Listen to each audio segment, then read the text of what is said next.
What is going on, everybody? Welcome back to another episode of the Sunday Drive. I am a little late with this upload because I wanted to get some video of Autopilot actually in the snow.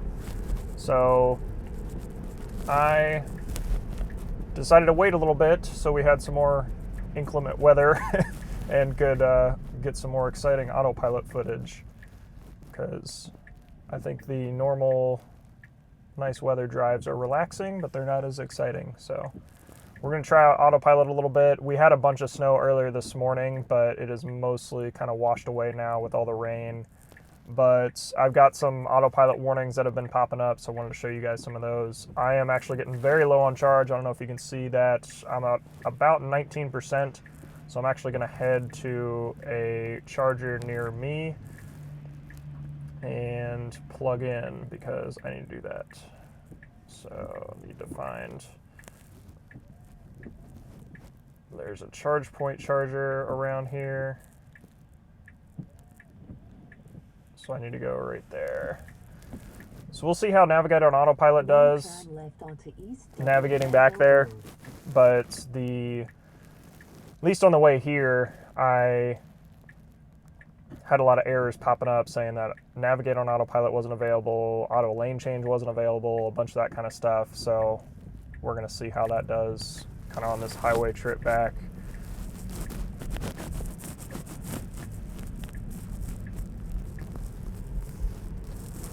And we need to go north here.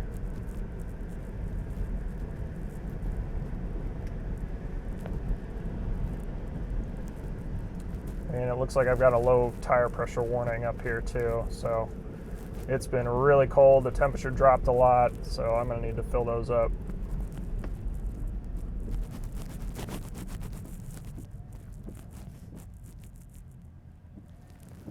As you can see, I'm pretty bundled up. You can probably see my coat on the video here.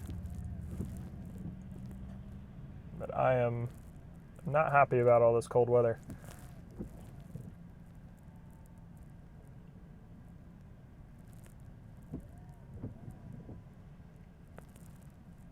So one issue that usually pops up when you're trying to use Autopilot in weather like this, especially when it's kind of sleeting and there's a lot of like kind of frozen rain type conditions, the radar on the front of the car actually can freeze over and not be usable. So that's a big issue with Autopilot right now. I believe the new Model 3s actually have a heater built into the radar, so that kind of eliminates that issue.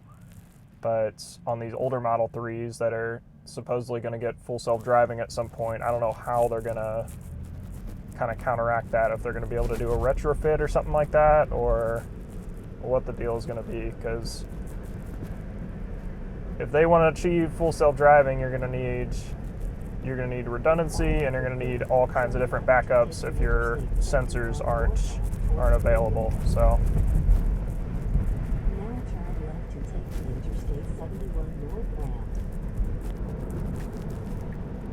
So one thing you definitely notice when your battery gets down low is you have much less acceleration. Like I tried to punch it there and it did not have the same oomph as I'm used to. Oh gosh, okay, it's doing a U-turn. Doesn't have the same oomph as I'm used to. And you can see like on the right side here, it kind of limits your acceleration, so you're not putting too much strain on the battery.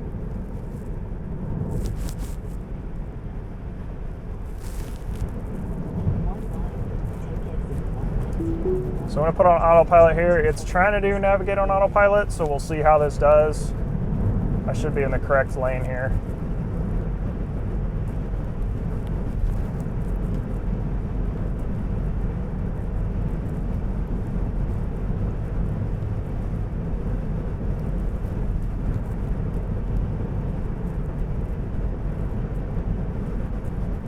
Seems to be doing fine right now. There's a little bit more snow on the drive over here, so that might be why.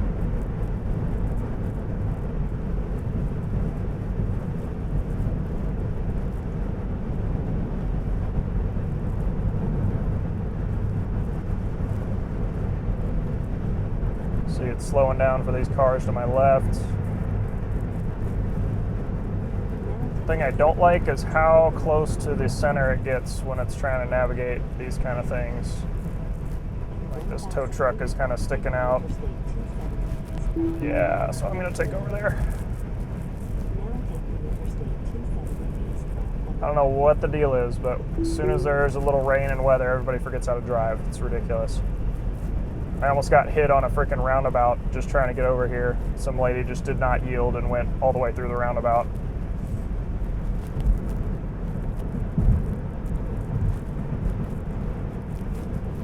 Okay, so I'm going to try to get over here. Okay, so it already went off Navigate on Autopilot. Auto lane change is still working. It's going to try to do this one here. Okay, we're good there.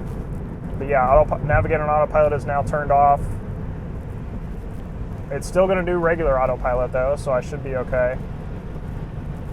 I'm going to slow down a little bit and get behind this semi.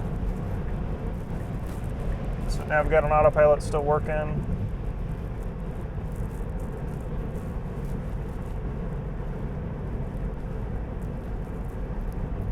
I have been very impressed with Autopilot in the last few updates.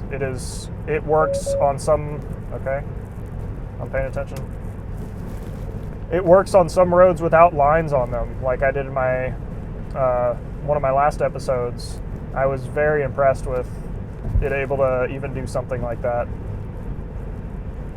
I still think my biggest gripe right now with Autopilot is that the phantom braking is still pretty bad. I'll go through some interchanges and some below some bridges, and it'll just slam on the brakes for no reason, and it scares me, and if I'm driving with anybody else, really scares them too. And you definitely don't want that from a driver assistance feature.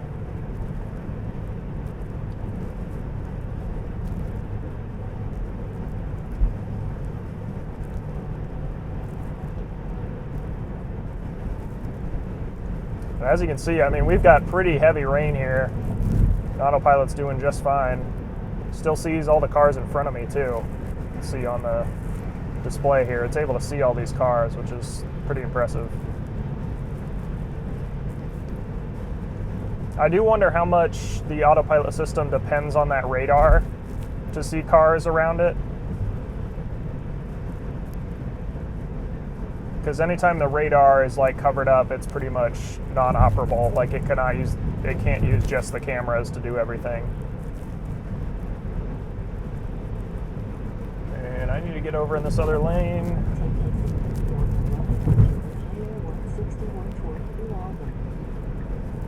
Okay, so auto lane change still working there.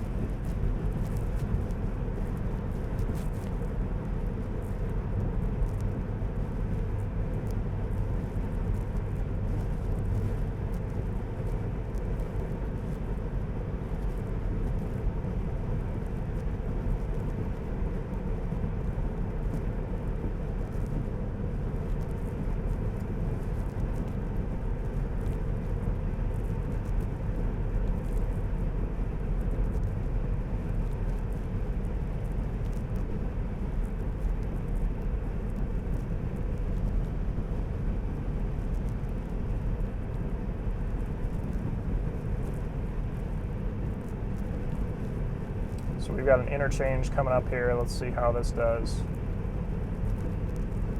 I'm still on autopilot, so I'm probably going to need to click this off to get over there.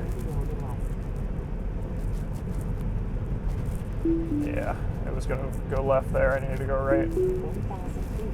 So that's the annoying thing I don't like about basic autopilot is anytime you've got to do any kind of turn or exchange like that, you've got to turn autopilot off, otherwise it'll just keep driving straight.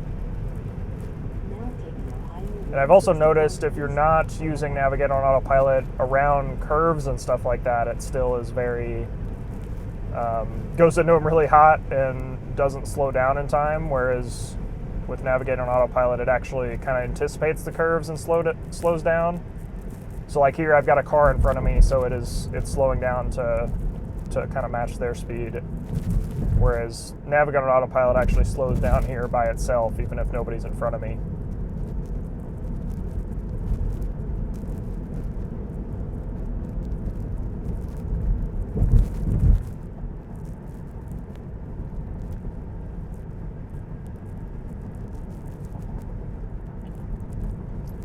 I know the snow is pretty much kind of gone away, but okay.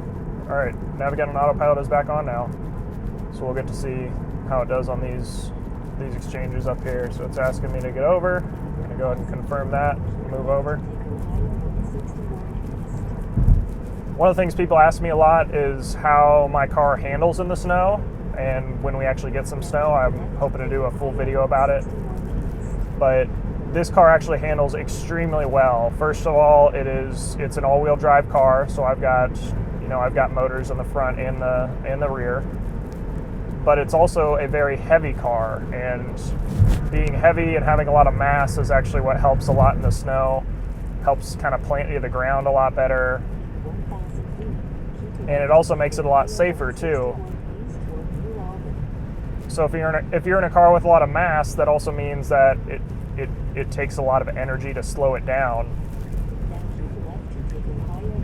And not to get too sciencey, but the what actually hurts you during a car accident is that quick slowing down. So if you hit something really fast, you come to an instant stop. That's what hurts your body and what can cause major injuries. And that's the reason that things like school buses and bigger vehicles don't always have seat belts in them, is because if they get into an accident, they're going to come to a stop a lot slower. And now that doesn't mean that it can't come to a stop quickly if you run into a brick wall or something like that. Obviously, you're not going to slow down very, very slowly. But if you get into an accident with another car, you're going to come to a stop much slower, and it's a lot easier on your body. So being in a car like this that is so heavy, if I were to get in an accident with another car that was lighter than mine, I'm probably going to be better off, because I'm not coming to a stop so fast.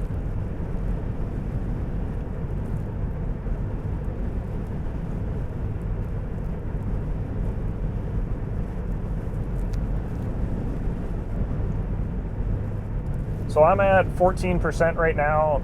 I typically do not like my car to get below 20. That's why I'm going to plug it in right now. And I do not have charging at my apartment, so I'm going to be plugging in at a bank pretty close to me and going to be able to charge there. It's only a level 2 charger, but it's still pretty fast. I mean, I had probably about 25 miles of range per hour. So, I mean, over a 4-hour period, I had 100 miles, which is not bad at all. And this person's going really slow. Oh, there's the warning there. Auto lane change unavailable, but we're still on Navigate on Autopilot, which is odd. Because on the drive over there, I was using regular Autopilot, and it still did auto lane change. So I wonder what the distinction is there. Okay, well, it just went off, so. And it's back on. Okay. Clearly doesn't know what to do here. So this will be interesting here. This exit is very choppy typically when I'm getting off here. And this is another thing I think Tesla needs to fix, is taking exits. So you're going to see it's going to swing very far to the right here. So it swings all the way across and then kind of has to recorrect and come back. And that's a little jarring sometimes. That actually was better than normal. Sometimes it's very aggressive. In 500 feet, turn left onto New Albany Road. Now turn left onto New Albany Road.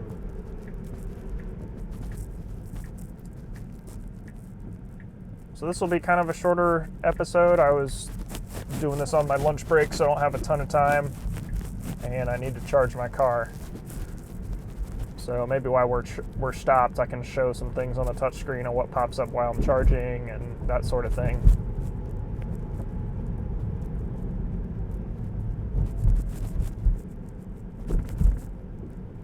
In 500 feet, keep right to take New Albany Road East.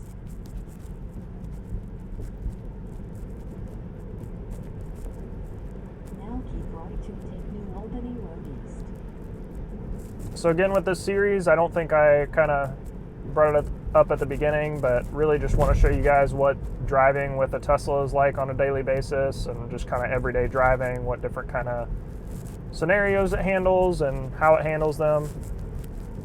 But I am open to any suggestions of things you guys want to see me do, or maybe situations you want me to put autopilot in. Definitely let me know down in the comments, and I'm happy to shoot a video on anything.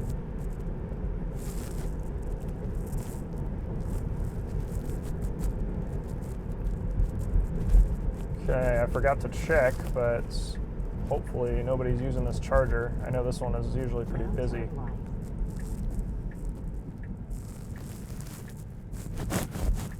Okay, we got one other Model 3 here. Now turn left.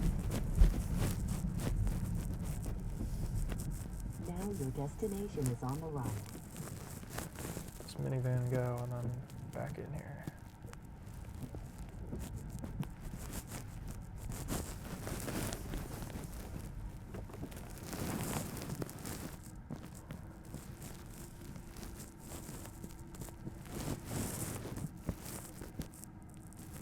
Auto park for some reason doesn't work on these end spots with the curbs. At least I haven't been able to get it to work.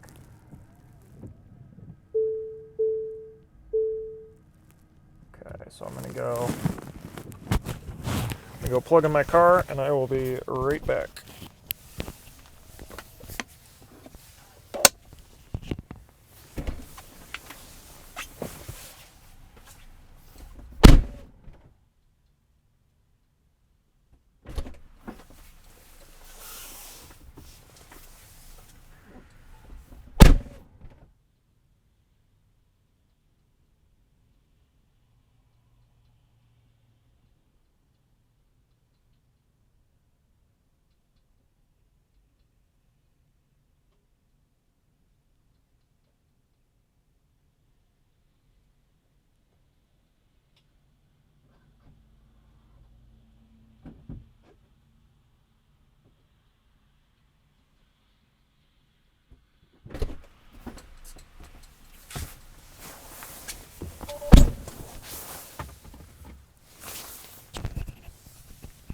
Okay, so you probably saw when I hopped out that it had like a warning pop up saying I had a low charge and to plug in immediately, and that happens anytime I believe I'm below 20%, it'll tell me to do that. And also if it detects cold temperatures, it will tell you to plug in as well, because the battery does not like being cold. When I hopped in this morning, I actually had a little snowflake next to my battery, and that usually happens when it is extremely cold, because some of that energy in the batteries is kind of locked up because it's cold. They have to warm up a little bit before you can access all of that charge. So that's something to keep in mind. That's why I definitely recommend preheating the car before you go on a drive in cold temperatures like this. Not only does it heat up the cabin, make it a little bit more comfortable in here, but it also gets the car and the battery ready to go as well.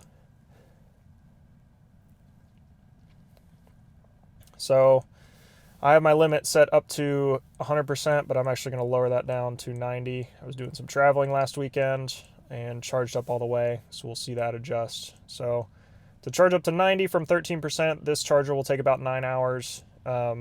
This is actually free till 6 p.m., so I'm probably going to come back and pick it up before then, so I don't have to pay for charging. But this charger is actually completely free during this bank's business hours, so got my charge current there. I can adjust that. This is something I kind of messed with a little bit when I was working at the office. It didn't always take my full working hours to charge my car, so I'd actually lower this charge current down a little bit so that it took longer to charge my car. And it was actually charging the whole time it was parked versus just sitting at 90%. So it's a little bit better for the battery. But this is kind of my life right now, finding free chargers and finding places close to me that I can plug in. I've done a whole video kind of breaking this down of what it's like to live without a home charger.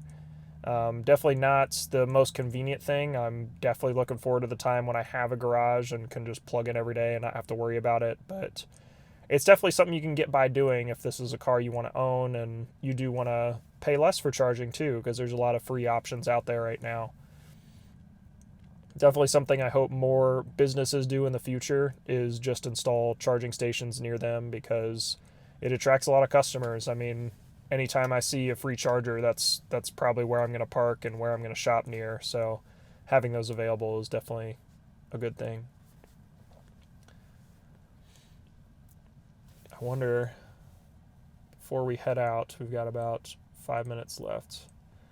I almost got hit on this frickin' roundabout on the way here, and there's a setting on here where you can like save dash cam clips when you honk the horn, and I absolutely laid on my horn for this lady.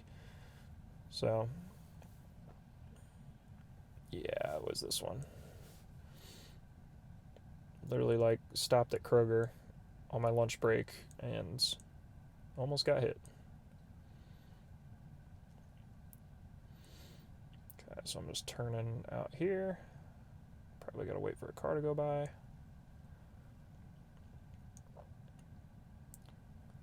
Okay, so I stop the yield here. Car goes. I'm clear. I go around. And to go back the other way and get on the highway, you have to go all the way around this roundabout. So I'm going all the way around. And this lady just does not stop. Goes right through. Right in front of me. Completely oblivious. She didn't even like look at me. Oh man. Okay. Well, that's going to do it for this episode of the Sunday Drive. Thanks for tuning in. Thanks for stopping by and watching for a little bit. If you enjoyed this video, definitely drop a like below. Leave a comment of things you want me to do in the future. Maybe situations you want me to put autopilot in, or things you want to see while I'm driving. And I can definitely do that. So thanks for watching, and I will see you guys in the next episode.